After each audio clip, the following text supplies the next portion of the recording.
YouTube expert reacts to Faceless guy ranking every YouTube niche that makes $1, $100, $1,000, $100,000 a month. I don't know. I don't know if I need to give my criteria. There's these plaques behind me. I got some gold ones. I got a lot of silver ones. I do this full time. This is my full time job, is being a YouTube strategist. The biggest creators in the world pay me to be their consultant as an expert in the field. Now, I will say, I'm not a faceless guy. I run a few faceless channels that make me passive income and that are fun side projects that I can document to see how you guys see how it's actually done. It's basically what I'm trying to get at here. And this guy, Sirax, I don't know any of his channels. He says he reveals them at the end of this video, but I want to break this down and kind of give you my thoughts on my experience with friends in the industry, from my experience consulting with some of the people that are probably doing channels like this, and to give you a no bullshit, like, hey, do these, don't do these, and give some context. I feel like he's probably gonna miss out on a lot of context. So let's get into it. Let's click play. Let's see what's going on here. Hopefully you guys can hear the audio. Hopefully it's not scuffed. But one take, that's all we do. I'm ranking almost all YouTube niches from ones that make just $1 a month to those earning $100,000 plus a month. I'll break it down step by step, showcasing live earnings proofs, RPMs of those niches from my analytics, no gatekeeping, real life examples of these niches, and why I ranked them where I did. At the end of the video, I'll also reveal the niches I'm personally working on and earning thousands of dollars. And just so you know, I'm not just talking. I've been in this space for years, earning multiple figures. Never heard of this guy, by the way. Hear a lot of faceless guys. I'll like take a jab here. A lot of faceless guys are anonymous. There's a reason, right? They want to be in low competition markets so they can just farm or flood the market. Flooding the market is when you have multiple channels in the same market, so you can just basically saturate it yourself and you collect all of the profits. It's very, very, very common if you find an untapped niche. So, you know, maybe this guy's legit. I've never heard of him. Let's get into it. Monthly through YouTube. All right, the first niche we're starting with is the famous podcast clips niche. You've definitely seen this before. People just rip clips from Joe Rogan, Diary of a CEO, or some random viral podcast, chop them into shorts or 10-minute videos, and boom, upload them on YouTube. Looks effortless, right? Millions of views for just cutting and pasting. Sounds like free money. But here's the it is effortless. Like, if you have like just 2 brain cells and entity editing software, you can print views. You can print views. Not too sure about money, but we'll get into that. Truth nobody tells you. This is one of the deadest niches on YouTube. You will never get monetized. Why? Because this is pure reuse content. The YouTube Partner Program rejects it instantly. And let's say you somehow sneak through with a monetized channel, congratulations, all your videos are going to have that lovely yellow $sign, and the money you think you're earning, yeah, it's going straight to the original podcast owners, not you. And don't be fooled by the views. Yes, podcast clips can blow up to millions, but guess what? RPM means nothing here because you're not touching a single cent. Some people think they're smart, trying to sell these channels later or slap a sponsor on them. But trust me, it's a ticking time bomb. One copyright strike, one manual claim, and your entire channel can be wiped out overnight. So yeah, the podcast clips niche, straight into the $1 dead niche set. All right, here are my thoughts. Podcast clip niche. Is it printing? Is it not printing? I probably is not making a lot of money. I want to say some caveats. I have a friend, I'm not going to name drop him because I think he wants to be anonymous, but he runs licensing deals with podcast channels and podcast guests and hosts. And he makes very good money, anywhere between $50,000 to $60,000 a month. Granted, though, he had started this in like 2012, and then he used the revenue he made from it early on to get licensing deals in place. And he also has a revenue share on the back end where he licensed the clips, and he also does a revenue share. So his take home is like 60,000, or I think the profit. The net profit is 60,000, and he spends money on some other stuff as well. So if you have a licensing deal in place, it works well. If you're a beginner, you probably don't have the capital, nor do you have the views per month to be like have any sort of negotiation at all. That being said, I do think podcasts are interesting. So I don't think you should get in the podcast clip niche, but what you should do is you should find creators who are large, people like TGR, Brez Scales, etc., and join their clipping program. So basically, they'll pay you for every 1,000 views like $4 or $5. So it's like a $4 or $5 RPM if you qualify. And that way, you could basically take the skills that you learn from a podcast clipping niche or something like this to make actual money outside of RPM. You're going to get basically paid for a service, paid to get views. So if you have experience in the podcast clipping, or you want to get experience clipping in general, podcast is a great way to start because that's where you can figure out what the best hooks are, best way to retain viewers.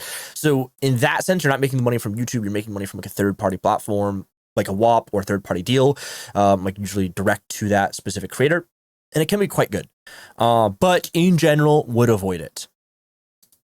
It's honestly one of the most tempting traps on YouTube, and also one of the dumbest mistakes beginners fall for. Now, the second niche we have is the anime clips niche, also called AMVs. You've definitely seen these channels. They just grab scenes from Naruto, One Piece, or Attack on Titan, throw in some background music. So I'm pretty sure this channel, by the way, is just also like a faceless channel. Like I'm pretty sure this is just like a guy they hired to voiceover. So let's talk about AMVs. It's anime music video. Yeah, those things are totally like just not monetizable. But if you got into the anime space, or you wanted to get into the anime space, you can get so through theories, lore breakdowns, things like that. I've worked with some anime channels in the past. Ohara, for example, is one of the channels I've worked with. I also currently have a revenue share deal with a channel, which is much smaller, called Pavlover, or Pavlover. It's Pavelover. And I work with that guy on packaging and ideation, and it's a very strong niche because there's a lot of interesting ways you can maneuver through it in terms of ideas and packaging. So there's innovation to be made, but yeah, if you're making AMVs, you're just doing it for the love of the game. You're not doing it to make money. Is generally the rule of thumb. And most of the time, specifically Japanese companies with their IP are very litigious. So if you're just doing like reviews or things like that, and you show too much of the content, you get cooked. You get crazy cooked on the back end.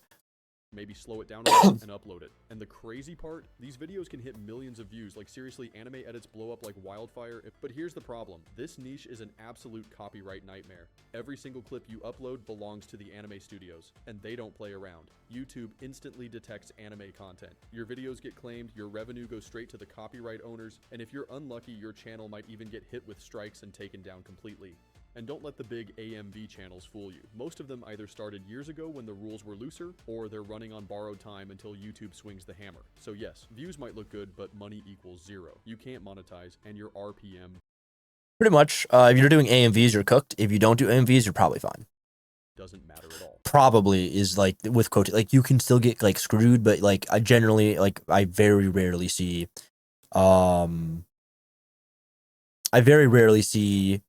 like channels that are doing anime recaps, things like that get hit nowadays. Like they're usually fine.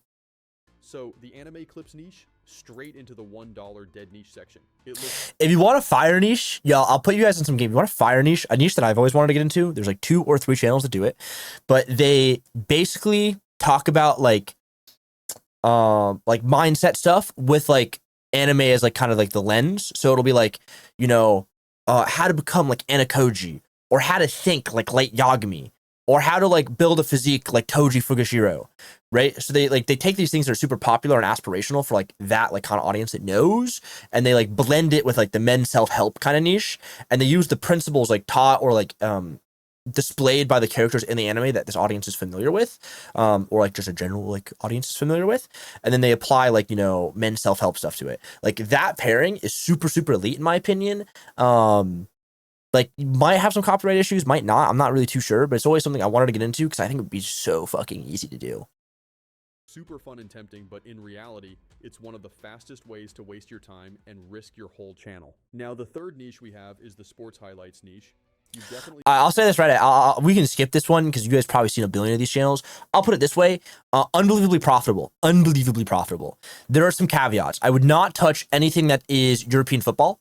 European football is just fucking super cooked. I have some friends again in that space who've done that, who've exited, who've come back, who've left, just because it's just really hard copyright like reasons, and it's just annoying.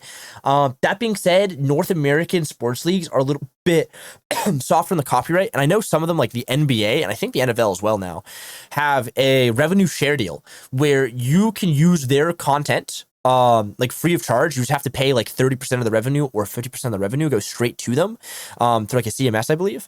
So in that case, it is really interesting because you can still take advantage of the massive market of the NBA or the NFL, and you can make content around that with no issue, but you are losing half the revenue. So like if the RPM is like an 8 or a 6, probably like a 4 to be honest, like you have to give up half that. On the upside, though, you are getting like 1 million+ views. Channel Rebound is really good at this. I have a friend named Goat. Maybe you guys seen like Goat. He does the NBA stuff. I think he also does some NFL stuff now, and he's crushing with it as well.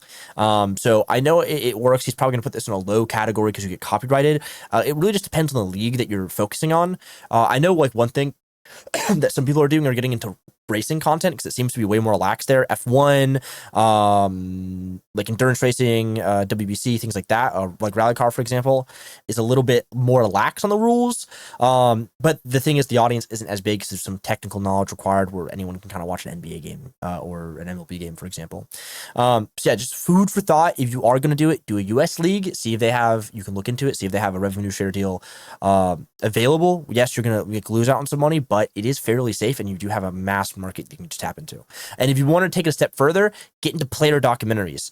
Player documentaries fucking crush. There's a channel called It's Just Another Sports Channel, I think. It's got like a green profile picture with black text. They do great stuff. I have a friend named Leander. He has a channel called Rebound. Or Out of Bounds, which is a player documentary focused channel. It's also crushing. That does like tens of thousands, if not, I think it's like $30,000 to $40,000 a month revenue. I think he's talked about it. So yeah, there's a lot of like ways to get around it. So like, don't like have this guy be like, oh, don't do this because it's bad. Just don't do European stuff, but you can look into the NA stuff. And I think there is some definite like ways you can break in pretty easily. You've seen these channels, NBA dunk edits, Ronaldo and Messi goal compilations, UFC knockouts, or even crazy cricket highlights. And yeah, they look insane. Some of these videos blow up to millions of views overnight. It feels like the easiest money ever. Just grab highlights from last night's game, post them, and watch the views roll in. But here's the part nobody tells you. This niche is pure shit if you're looking to make money. And I'm not saying that because people don't work hard on it. In fact, a lot of creators actually put in serious effort. Y'all, they edit the clips, add commentary, sync music, and genuinely... Most don't. I'm gonna keep it a buck. I get a lot of these type of channels in my DMs asking for help, and they're pretty bad. This is like, again, a little bit more experience after you've got some reps in, you've done some channels with some success. You want to break into this market finally. Like, this is not a first like market you want to get into. It's like usually your fourth or fifth.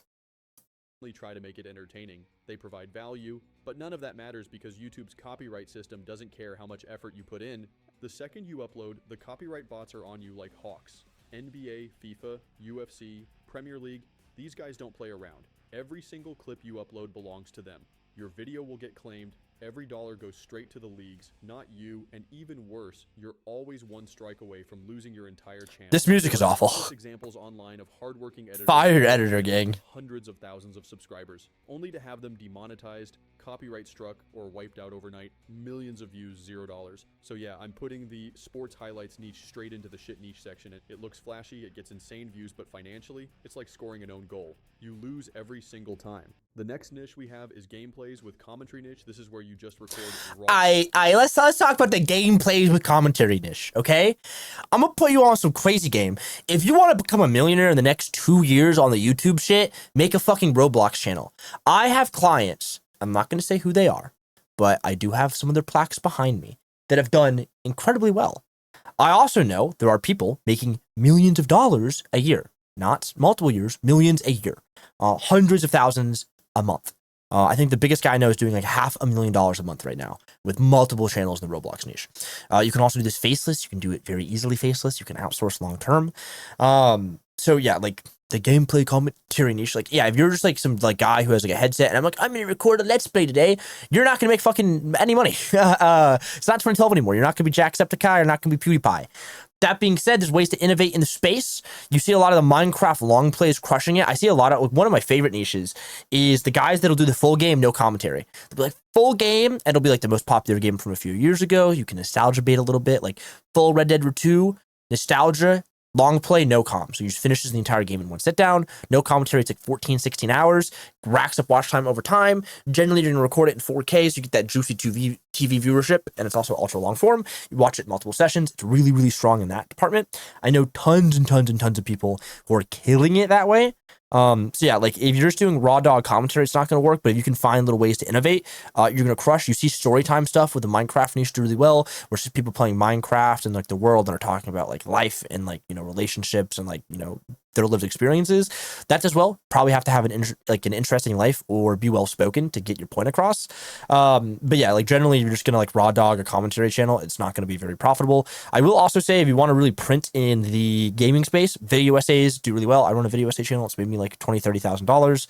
It's not a lot, but I mean it's done its thing. Then I have another one that makes me $1,000 a month that I haven't uploaded on in 3 or 4 months now. So that's cool. And then lastly, educational content. If you are really good at a video game, And if you're like 16 to 22, if you're really good at a video game, top 5%, if you make educational content, it'll take you about 6 months to get good at making educational content. But how-tos, how to get better, etc. There's a lot of money to be made there because there's always people trying to get better as long as that game has a big enough player base, and there's a lot of new players that come into that game. So I don't want to like dissuade you from not doing it. I think gaming content is a great way to get in, like your foot into the door, because fundamentally YouTube is a game itself. So if you're good at gaming, you'll probably be good at YouTube if you commit to it. Gameplay, Minecraft builds, Fortnite matches, maybe even GTA roleplay, and upload it without any commentary. I use NextLev Chrome extension to check if the new. By the way, so I've watched a little bit of this video. I skipped ahead. There's a lot of NextLev promotion here. I love NextLev. I use NextLev. Noah Morris, the guy who owns NextLev, is a good friend of mine. Great friend of mine. I've gotten blackout drunk with him at least twice. And he's invited me over to his house. So it's like, you know, big fan of that guy, big fan of his tool. I think you should use it. This is like a pretty big NextLev shill, if I'm not mistaken. Channels in this niche are getting monetized or not. And yeah, sometimes these videos blow up out of nowhere. This channel he's showing is not a fucking commentary channel. This is a roleplay channel with hundreds and hundreds of hours going into each video. I'm throwing it out there because I've researched this channel in the past. Problem, there are only 1 to 3 rare channels who got consistent success. Like you can see, MK Ice and Fire is monetized in this niche. Upon analyzing this channel using NextLev Chrome extension, you can see how much money he is making. Yeah, like you can make some money. Like I said, you can make some money in the gaming space. Like this is, I would say, like if he's getting this many views, this is probably a fair. Yeah, this number is probably actually low. It's probably lowballing what he's actually making. What is RPM of this channel? And you can get all the details of the specific channel. MC Ice and Fire, game company. Oh, it's the full game strat. I was just talking about this. Yeah, full game strats, dude, they crush, man. They fucking crush every day of the week. What I would do is I would target specifically games with mass markets or niche games, or nostalgia bait them. So nostalgia bait with old games like GTA 4 would probably be like a killer one right now. GTA 5 would be a killer one too. And then you want to get it done all in one video instead of doing multiple little videos. I get that shit done in one big video. So for example, Silksong just came out. It's a brand new game. He did a full video. It is in 4K 60 FPS. So it's going to crush for that TV audience and getting served to that TV audience. Yeah, it's just a no-brainer. I think this type of content does very well. If you commit to it, it takes a while to get going. Even sponsor him and give game access before release. But most of the channels in this niche have inconsistent views and depend on completely luck-based growth. Unless you hit not luck-based growth, you can engineer it. It's not difficult. It just requires you to be a little bit autistic and understand the market and what the market wants / is being underserved in. The algorithm at the right moment or play the exact game mission people are searching for how to complete, you'll be stuck with a few hundred views. The RPM isn't terrible, around $1 to $4, but the nah, RPM's higher. If you're doing those big ass videos, man, you can see 8 to 12 very easily, and that's probably on the low end. Like realistically, maybe 16. Growth is pure gambling. I'll put gameplays without commentary into the OK niche section. It's not the worst, but don't expect reliable income here. The next niche we have is fake text story shorts. You've definitely seen these shorts. Fake dramatic text. I got some more lore. I have a good friend of mine, Skeffy. He runs a channel called Text Chess, which is like these fake conversations that are long form, analyze like a chess match. Really interesting innovation to the niche. It's done very well for him. I think he has 100,000 subscribers, so congrats to Skeffy on that. But just like the short form stuff is basically, I just avoid, if you're just getting into the YouTube automation space, just avoid doing anything shorts related unless it's like your very first thing. It's your very, very first thing. It's good to figure out what a good hook is. Besides that, you can move on fairly quickly.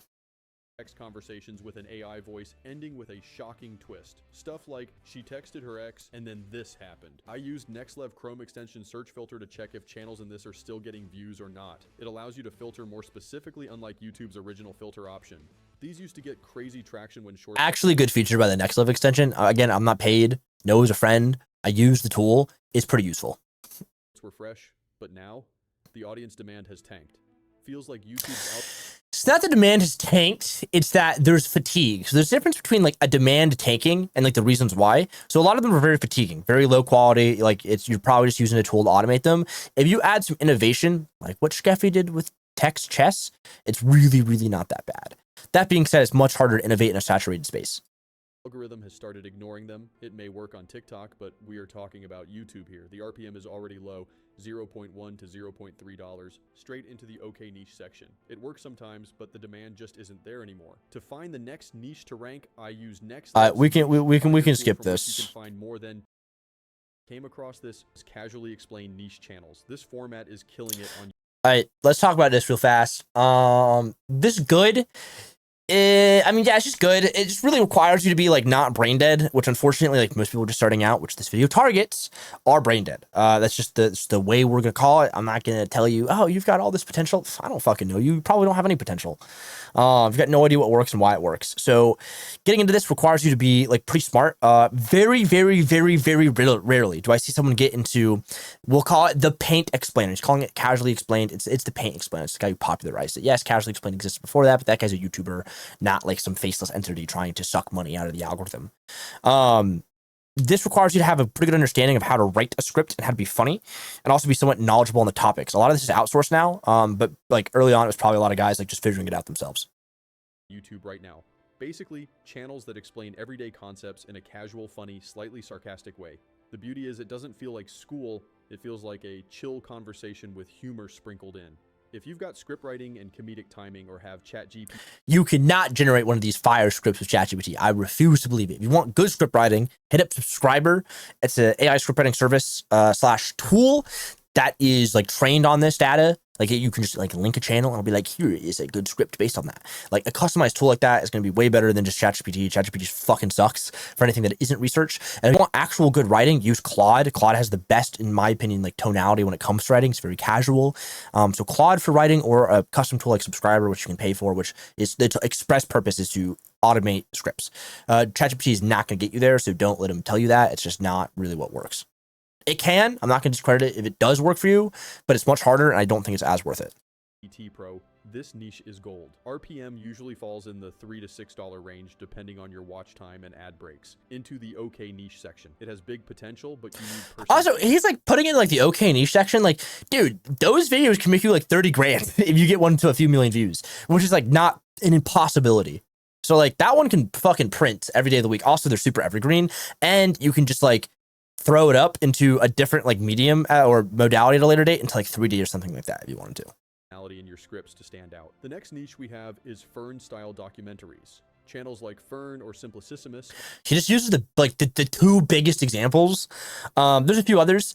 This is a very hard niche to get into because it requires a lot of research. One video of this niche can take months to make.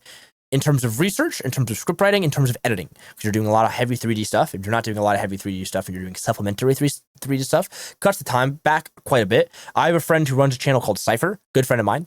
And he spends probably on average 3 weeks per video.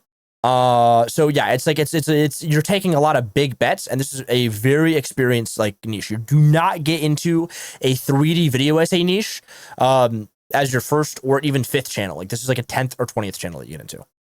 Or basically armchair document. Or if you have a shit ton of money, or you understand how to prompt very well in the 3D prompt. Like this right here, I know for a fact is like a 3D generated prompt. Style channels with beautiful visuals, animations, and strong narration. Topics range from geopolitics to society to history. This is a great niche with evergreen value. Now, if you want to make a video in this niche and you want to know which topics are working for this channel, what strategy and proven concepts this channel use, and what is their future saturation rate, you can just use the Next Level extension, click on Analyze, and it will show all details of the channel. To be honest, I pretty fire tool. Basically means I'm out of a job. GG. Like this feature the most. It's great. But here's the catch. It's very expensive to produce these videos at the Fern level. Animation, research, editing, it all costs time and money. And if a video flops, that's a huge loss. I'll put this into... Yeah, it's big bets. Like you're basically just like taking big bets and hoping they pay off. I'm not saying you're hoping that you can like stack the deck in your favor, but yeah, if you missed the mark on a video that you thought was going to do well and it was 3 weeks of production, cost you 10 grand, you're out 10 grand. To the OG niche section. I will say though, sponsorships will cover it. Like if the video only makes 5 grand, you usually will have like a $5,000 to $10,000 sponsorship per video that covers the cost. So you're usually like net 5 grand. Great long-term potential, but it's high risk and high cost. The next niche we have is vibe coding. In this niche, you just tell people... All right, this isn't a niche. This is just people that are vibe coding that sell you a product in the back end. I will say, like, once you get to this level where you're talking about, like, this is, like, not if you're even, like, a niche. Like, most of these guys, like, have some experience coding. But the main way these guys are making money, first of all, this is high RPM. It's, like, $10 to $20 RPM. Like, I know that for a fact. The big money is, like, you sell a tool on the back end to, like, 100,000 people or even 1,000 people for, like, let's say, if you sell a tool for 1,000 to 1,000 people at $99 a month, you just made 100 grand a month. So like the real money is not like in that, it's in the tool. It's not in the ad revenue, which is like, I think he's not going to probably touch on this because it's like pretty high level, but I've worked with a faceless coding guy in the past, and he makes 20 to 30 times more money off the program / software he developed on the back end that he sells to his clients versus the amount of money he makes from ad revenue. The videos only serve as top of the funnel pieces of content to get you into his ecosystem through the email newsletter and through the paid community to get upsold into like the big products. How to build apps or AI tools or anything that requires code with help of other AI tools like Lovable or Cursor. For example, this channel is killing on YouTube, but the barrier to entry is huge. Killing on YouTube and only getting like 10 to 20K views a video is not really killing it on YouTube. But he's making a ton of money in the back end. Like that guy's probably making 500 grand a month or close to it. Can't fake coding. Even for vibe coding, your fundamentals in programming need to be strong, and it's niche. Not everyone wants to watch lines of code scroll by. I will put this into the okay niche section. It's actually really good. If you're like autistic and technical and you're doing a CS degree right now, spend 3 months learning vibe coding, make content about it, and then like just make a back-end product or a SaaS, and you just, congratulations, infinite money glitch. Money potential, but only if you actually know coding well. The next niche we have is ranking shorts. This niche blew up recently with shorts, ranking fast food logos, movie characters, or random TikToks. A channel named How to AI even promoted it heavily. Here's the problem. Most of the content basically, I'll throw it out here. Here's like a pretty good rule of thumb. If any fucking person is talking about the niche or whatever, guess what? It's probably already dead. Like, I'm not gonna fucking tell you, like, the niches I'm in, because I like my money. Maybe one day I will. You guys know some of them, but like new ones I'm gonna go into because I want to like figure out what works and I want to scale it. If anyone's telling you like this niche works, that means it's already been like fucking saturated to high hell. And also, anytime that you do a shorts niche, you're not making any fucking money. Just don't do, like, dude, if you want to like, here's the analogy I'll give. Shorts is like bending over, like instead of you're walking on your way to get $1 and you bend over to pick a penny and then you leave. Like, dude, you literally don't make any money on shorts. Like, yeah, you might make a few $1,000s. Like the top guys are doing $20,000 to $60,000 a month, but they're also spending like $20,000 to $30,000 a month on teams. Lies on copyrighted material. YouTube has started demonetizing. I mean, there's a great guy on Twitter, like he's like Theoist or something. I think he's like European. He runs a bunch of these like shorts channels. He does really well, and he has like some super insightful stuff that is way better than what this video is gonna like show you. This type of shorts content, and How to AI himself ended up getting strikes, and eventually his channel was terminated. Straight into the shit niche section. Fun idea, but financially it's suicide. The next niche we have is geography. Probably true. Shorts. These shorts cover fun geography facts like top 10 countries with the most islands, or what if Canada and the US merged. They're highly shareable, educational, and monetizable. The RPM is usually $0.1 to $0.3, and the audience is global, which means growth potential is huge. Geography shorts go into the OG niche section. I know some guys have done this. I have a friend named Nate Wealth. You guys probably know that guy. One of his friends is like Geography Now or something. Like he does like geography shorts, and I think he does well. I don't know. It just seems like it's like a high barrier to entry unless you do some AI edits. I just really don't know enough about it. Like it is a global audience, so like yeah, I could probably see it doing like 10,000 a month. Like if you're like top 5 person in that niche. Maybe not a bad one to get into, actually. I really don't know enough to like, have like a definitive like yes or no on it, but it seems not terrible. So there's that. Simple, effective, and evergreen. The next niche that's the worst, like just Fortnite font, like just the worst editing. We have is what if scenarios with animation. Think of channels like What If that explore hypothetical scenarios. What if humans were nocturnal? What if yeah, it's like another paint explainer adjacent niche. It's like very similar. What do I think about this? You've got to do a lot of research. You have to have really well thought out videos, and you have to be funny. So there you go. There's a lot of things that you need that you probably don't have if you're a beginner. If you're more advanced, you're probably not interested in this because you want higher barrier to entry than just paint explainer stuff. So you're probably just going to 3D anyway. I know a lot of guys who are just getting straight into 3D. They're not even doing this like paint explainer stuff anymore. And if they do what if, like again, Leander works with a channel called What If. That's the name of the channel. Is What If, and it does like 3D space stuff. So yeah, like that's what he does. So it's again like. You want to like focus, like you want to have a big moat, and anything that's like 2D is inherently not a big moat. Earth had 2 moons. These videos are endlessly bingeable. People love what-if scenarios. If you want to know what videos of the specific channel are performing better than its other videos, you can use the outlier feature of NextLev Chrome extension. It really helps. I recommend everyone while researching niche, you should always save the niche to swipe file so you don't lose it or just take the screenshot. I'll put this into the OG niche section. Great mix of curiosity plus animation. The next niche we have is fake story compilations. This is where you grab random clips These used to print like 2024, early 25. These were everywhere. From the internet and stitch them together to make a fake story. I also like saw I saw some other guru talk about these like fucking 6 months ago. Don't get into this niche. Channel called Story Told used to do this, but after YouTube's new algorithm updates, that channel is basically dead. Fake stories get low retention, low trust, and YouTube has started They get high retention actually. They get crazy high retention. punishing them. I will put this straight into the shit niche section. It had a moment, but it's gone. The next niche we have is GTA 6 news. This niche is about one thing. I got thoughts all over this. I love gaming content. I think the GTA 6 news niche is good. It's also bad. So it's good in the sense that like for the next 9 months, congratulations, you're printed money. It is high competition. You have large established creators. So what I would call that is a high top end or a heavy top end. So the top end of the niche is very concentrated within 4 or 5 guys who have been doing GTA 5 content for fucking 12 years. That is your competition. You're fucked. There's a great channel called Moore's Mutual, who's like a 3D guy. He does 3D stuff in GTA related news. That guy is killing it because he adds something new to it. But if you're like, this is the new GTA news, GTA 6 online has just been revealed. Like stuff like that is not going to do that well. Yeah, it'll do okay, but a lot of it is like there's very low trust. The audience usually has very low satisfaction because it's just a lot of fake stuff. There's never any good new updates.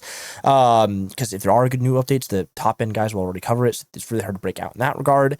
Low viewer satisfaction, unless you're doing speculatory content, which this guy probably is doing to a degree. Yeah, it's probably not going to do very well.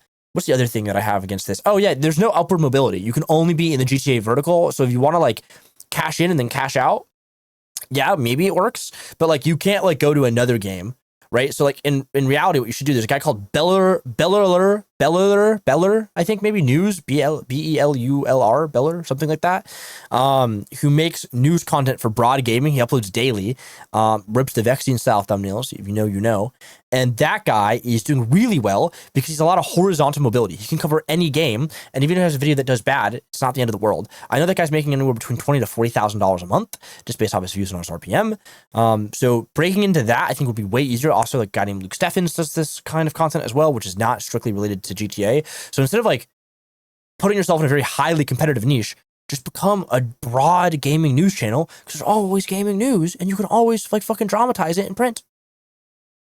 GTA 6. Every leak, every rumor, every trailer breakdown is an opportunity for a video. And the demand? Absolutely insane. GTA 6 is one of the most hyped games ever. The issue is the demand is already served by the supply. There's already enough supply that serves the demand.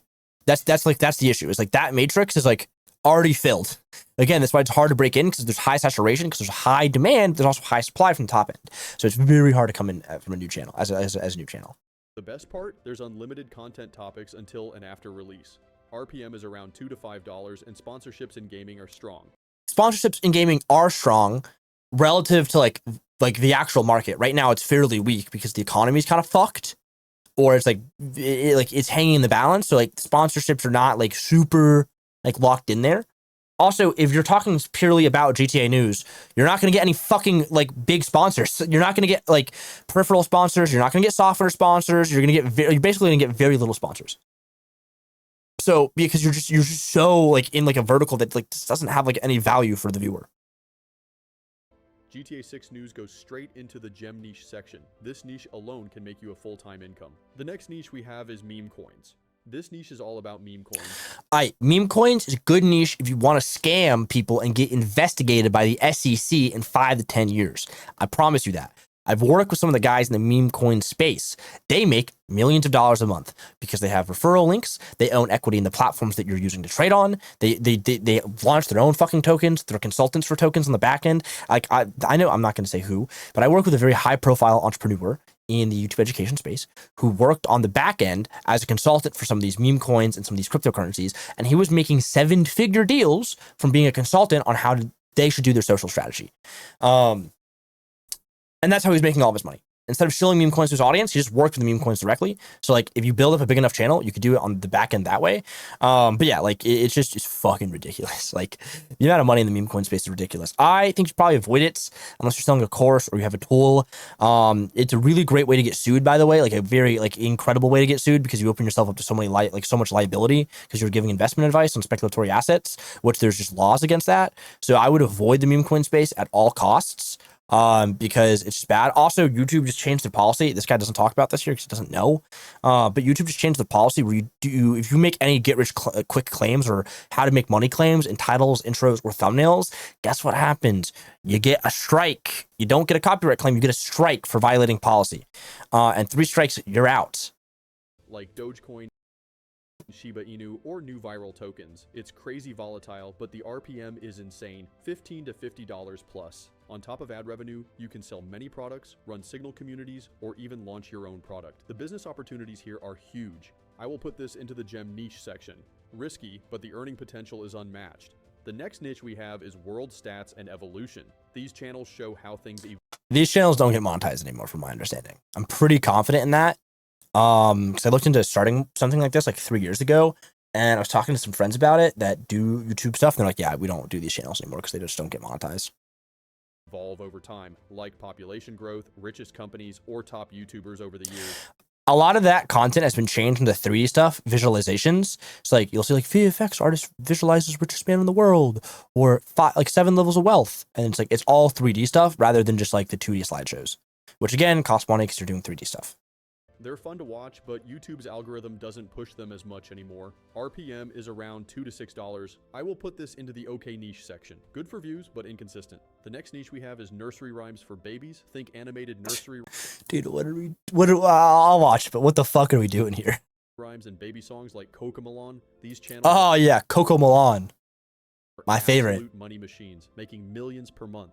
The RPM is low, but the views are insane. The only issue? It requires strong animation skills and huge consistency. The production quality is expensive, but once your one video goes viral, it's all worth it. I recommend this niches for people who already have some experience in capital. I will put this straight into the... Yeah, if you want to like make fuck you money, I think Cocomelon sold for $1 billion, just a cool B.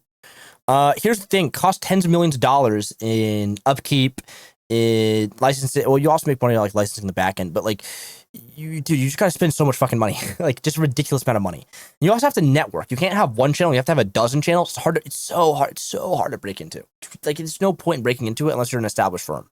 But if I'm not mistaken, Cocomelon and some of the other channels got bought by former Nickelodeon executives. They have their own conglomerate. The gem niche section. This is one of the most profitable niches ever. The next niche we have is Looksmaxxing. This niche revolves around self-improvement, appearance, and maxing your looks, from skincare to gym to style. Hold on, go back a little bit. This Acephala guy, he's crushing it. This guy right here is printing like no one, like just fucking no one's business. Like you should be like study this guy. This guy's killing it right now. I know for a fact he's killing it. Because I don't know. I fucking know. Got the tools to tell me this. Skincare to gym to style. It's trendy, it's controversial, and it has a massive Gen Z following. The RPM is solid, and you can tie in sponsorships from fitness, skincare, and grooming brands. I will put you can also sell your own at a later date, so there's a lot of upside potential. He should put this in gem niche because the RPM is incredibly high relative to like the amount of work that goes into it. It's probably like 8 to 12. The OG niche section, growing fast and here to stay. The next niche we have is cinematic storytelling edits. This niche is about cinematic edits, storytelling, and unique short films, like ZaxD Films. This niche is very hard to get into. Requires a decent amount of upfront capital, and you have to know what's going to work because you need to take like calculated bets if you have a limited capital. Creators make breathtaking edits with narration, visuals, and deep themes. RPM varies but can go $0.1 to $0.3. And sponsors love high-quality cinematic channels. I will put this into the gem niche section. Expensive to produce, but massive upside. The next niche we have is movie theories. This niche is all about fan theories, hidden details, and... These are so complicated because you have to be a fan of the content. Because if you're not, the audience will know and they'll shit all over you for it. So, food for thought there. You always have a constant stream of content though, because there's always new like media being made. Such that. Yeah, I mean, that's all I've got to say about that. I don't know. It's just complicated. Breakdowns of movies. For example, Marvel theories, Pixar hidden Easter eggs, or horror plot twists. It's bingeable, evergreen, and has a huge audience. RPM ranges $2 to $5. I will put this into the gem niche section, super fun and profitable. The next niche we have is real event documentaries. These channels create deep dive documentaries on real world events, scandals, and historical moments. They're risky because they require massive research and editing, but the payoff is worth it. Evergreen content with strong RPM, I will put this into the OG niche section. High effort, but timeless. The next thing I want to share is what niches I'm personally working on right now. At the moment, I'm all in on the GTA 6 news and leaks niche, the movie theories niche, the crypto and memecoin niche, and of course, the video editing niche. On top of these, I'm also running 3 more niches that I'm keeping private for now, exclusively revealed to members inside my coaching program who are serious about building their own YouTube businesses. Also, don't forget to use NextLev. Yeah, I don't know. That's my take. I think a lot of the niches this guy covered were pretty ass, like almost all of them. Yeah, I just don't think any of those were good. There's like way better niches for like beginners that are like way less risk, way more upside. I don't know who this guy is. Nice NextLev ad. Also, wouldn't be surprised if this is a guy who like has an other YouTube education channel and he just makes multiple to soak up those views. So yeah, like he mentioned how to AI, for example, and then, I mean, I don't know, this is purely speculatory, but he's showing his WAP here, and his default thing was country Sweden, which I think like the guy who runs how to AI is Sweden. I don't know. Is that a crazy theory? Mentions how to AI. I know the guy who runs how to AI is from Sweden, country of origin Sweden. Never heard of this guy in my life. You know, that guy, how to AI guy runs like pretty bad niches, some pretty like, you know, mid niches. So, you know, if this guy is from there, I wouldn't be surprised. Or if he's like his friend or something. I don't know. Overall, mid. Would I join this guy's coaching program? I don't know. Probably not. I don't fucking know this guy. Nice NextLev ad. Probably got a bag for that. But yeah, I don't know. I don't know if this was useful. If you guys want me to do more reacting to these niches stuff from someone who has experience, I can like. I mean, I can show you the accounts I have access to. You know. I've done a, you know, I've been around the block. I know what I'm talking about, I think, to a degree. But yeah, that was an interesting video. I just wanted to react because I saw it on my homepage, watched a little bit of it, and I'm like, yeah, I gotta react to this. Ooh, we should do Daniel Bitten extra. This guy actually probably has good sauce because Daniel Bitten makes good content. So yeah, yeah, that's it. All right, cool. I'll talk to you guys later. Peace.